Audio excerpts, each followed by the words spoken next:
How to check Twitter video watch history. Hello and welcome back to our YouTube channel How to Tutorials. In today's video, I'm going to show you how you can check Twitter watch history. Twitter doesn't allow a specific feature to check your video or watch history. To check your watch history or any other activity on Twitter, you can download your Twitter data archive. For that, you will need to open your Twitter application on your mobile device and make sure you are logged into your account. Once you are logged into your account, you will land on this home page. Here, you need to tap on the profile icon at the top left corner of the screen. Once you tap on it, this will open up the side menu.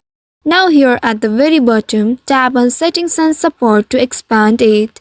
Now tap on Settings and Privacy. By doing so, you will reach to this page. Here on the top, you will find Your Account option.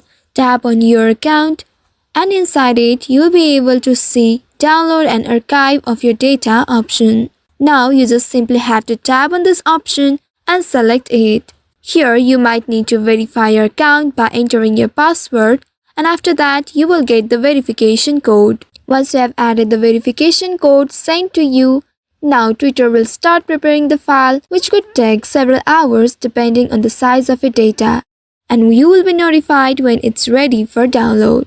And once it is downloaded, you will get a notification via email. Once it downloads, you will need to extract and open the archive file. This data can help you track down related activities and interaction, including videos. So by following the steps, you should be able to check Twitter watch history. I hope this tutorial was helpful. If yes, don't forget to like, share and subscribe to our channel. Also hit that bell icon to never miss any updates from us. Thank you for watching.